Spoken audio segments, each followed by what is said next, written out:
The Duel of the Fates is one of the best saber duels in Star Wars. Its fast-paced, intricate choreography from Nick Gillard matched with John Williams' iconic score resulted in a high-energy saber duel that has set a new standard for what audiences should expect in saber duels in Star Wars movies. And the duels that followed in the sequels didn't disappoint, such as the form an orderly queue and spin away of Snoke's royal guards as they battled with Rey in Snoke's throne room, or the countdown from 3 then attack me from Kylo as he battled the Knights of Ren, or the...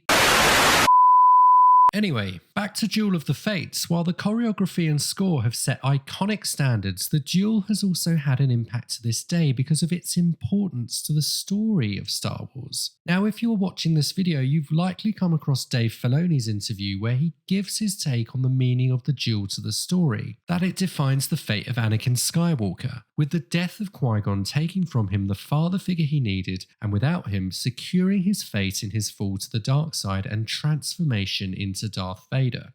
Now, while this is a critical outcome of the duel, there is much more to it than this. It is called Duel of the Fates, plural, for a reason, and there is so much more meaning to this duel than we initially thought and what it meant for the other characters, principally Darth Maul and Obi-Wan. So in this video, I will use a data visualization of the Duel of the Fates to explain how it reflects Maul, Obi-Wan and Qui-Gon's character and how it shaped their fates beyond what we know about Anakin. And before we get into the visualization, can I please ask that you like this video and subscribe so we can get this data to as big an audience as possible. So let's get started.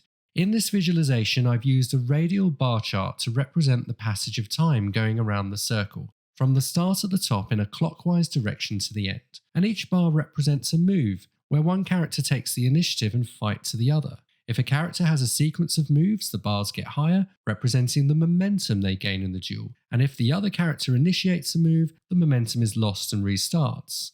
And in this duel, Qui-Gon and Obi-Wan are dueling Maul, so their moves accumulate in green and blue respectively, and Maul is in Sith red.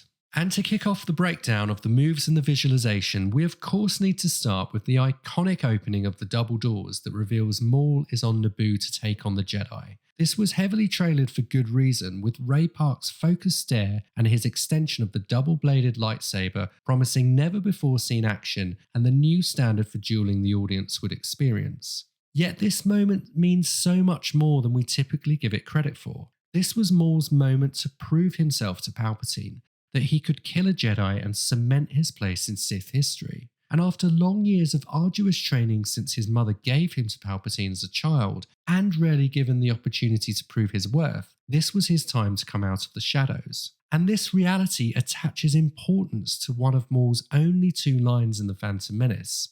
At last we will reveal ourselves to the Jedi. At last we will have revenge.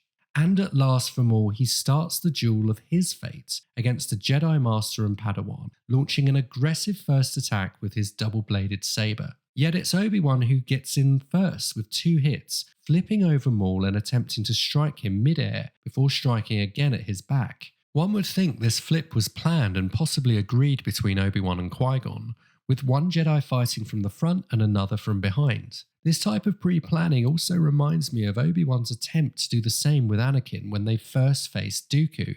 Yet his apprentice was of course too impetuous and rushed in to take on Dooku, losing his arm as a consequence. And back to these first moves from Obi-Wan, it's interesting that Maul doesn't even flinch. He can feel where Obi-Wan is and can deflect his attack while he focuses his gaze on Qui-Gon. And this lack of attention to Obi-Wan and fixated gaze on Qui-Gon makes me think that this is where his focus is, on killing the Jedi Master before him to prove himself worthy to Palpatine and write his name into Sith history.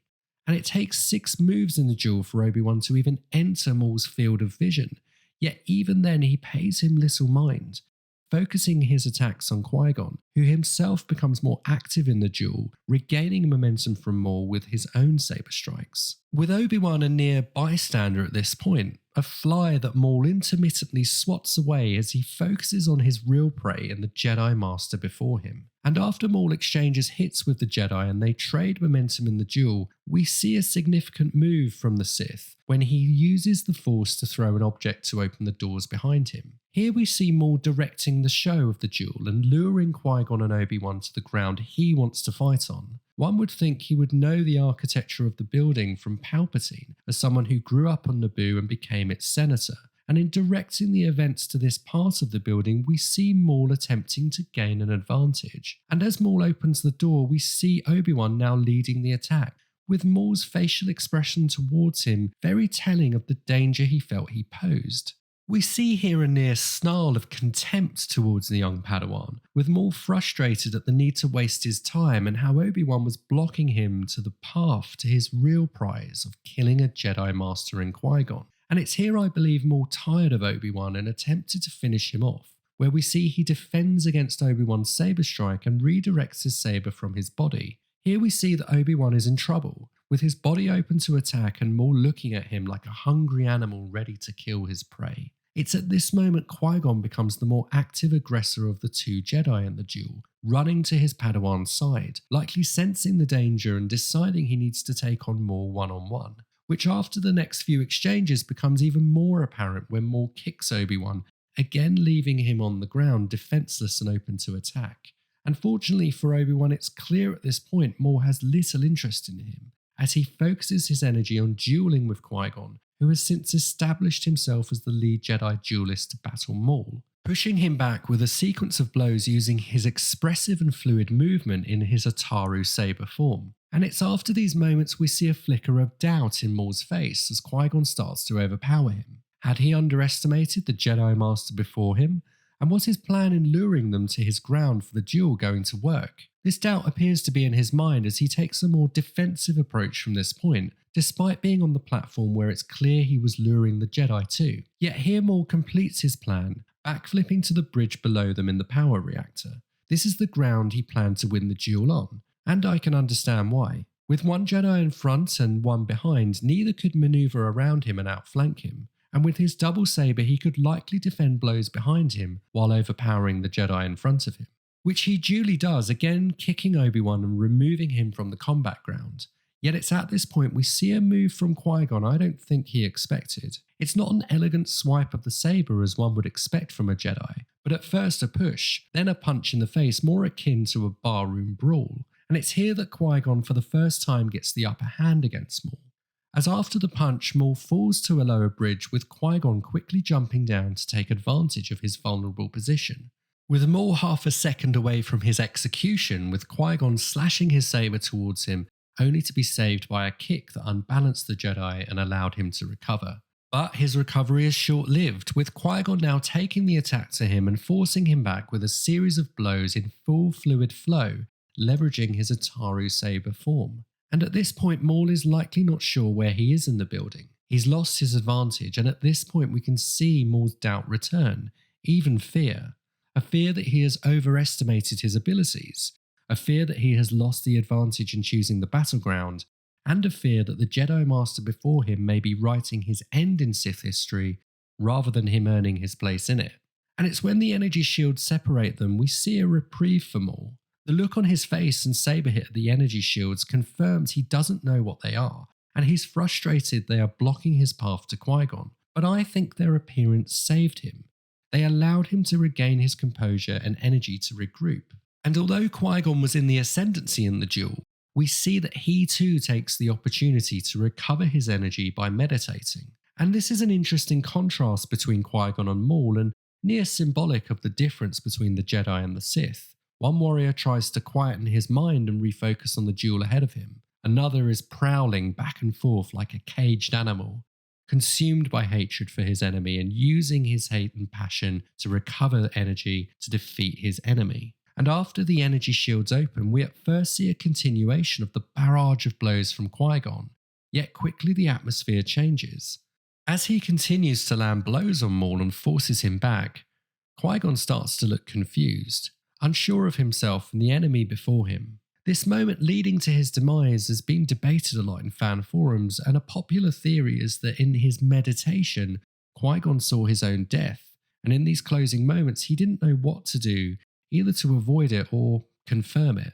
Yet I have another theory. I think instead of seeing his own death, his meditation led him at this moment to sense something more surrounding his opponent. He sensed a bigger plot, a more pervasive evil around Maul that he couldn't understand.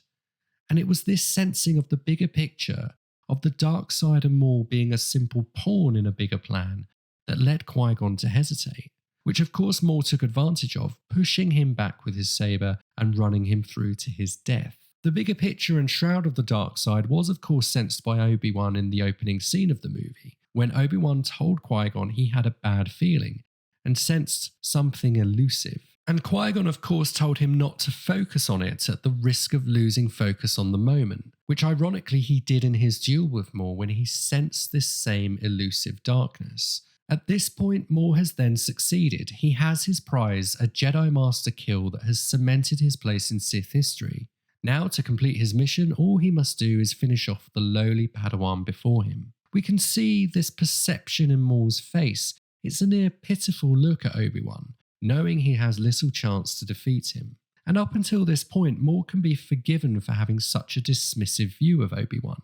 Until now, he hadn't posed a threat to him and had been vulnerable multiple times to being defeated, with Qui-Gon having to come to his rescue for one of them. Yet something changed in Obi-Wan after the death of his master. Of course, his scream was expected as he felt the loss of his master, his mentor, his father figure. But after this moment, Obi-Wan changed and felt anger. We can see it in his face.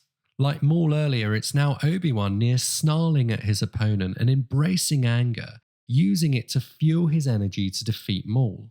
And I think Maul was surprised at how Obi-Wan took the duel to him from this point.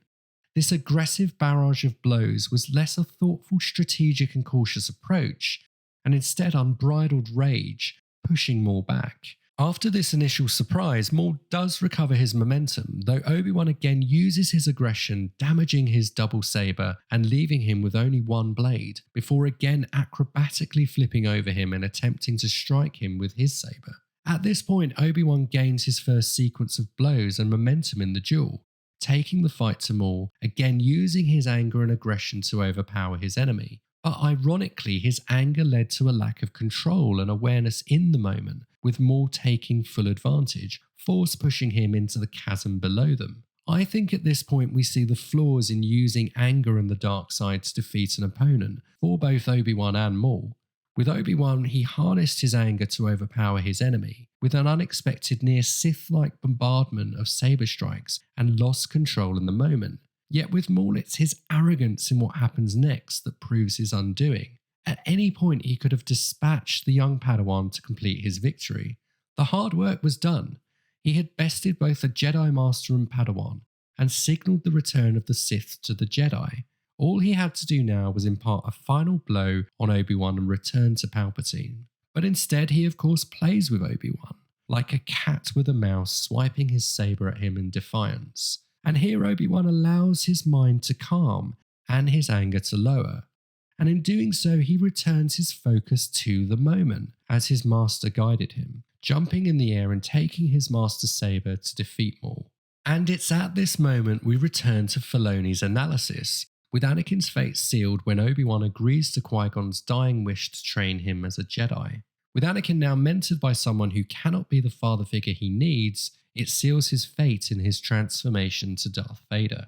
Yet in this visualization of Duel of the Fates, we see other fates sealed. We see how Obi-Wan first harnessed his anger to overpower Maul, yet brought himself back to the moment to win, though in doing so he became binded to Anakin's tragedy until his end. And with Maul, we see that despite being the more skillful saber wielder, his arrogance was his downfall, and this echoed throughout his life later, to his final moments when he fell to Obi-Wan again, who ironically used his memory of Qui-Gon's death to defeat him by changing his stance and expecting the push to counter and kill him. And while Duel of the Fates will remain one of the best saber duels in Star Wars, we see in its events and consequences the tragic fate of not only Anakin, but its protagonists. If you like this video, please drop a like and subscribe to the channel, and please check out my other Star Wars analysis videos. Thanks for watching, and remember, in the way of data and observation, we can save Star Wars and entertainment.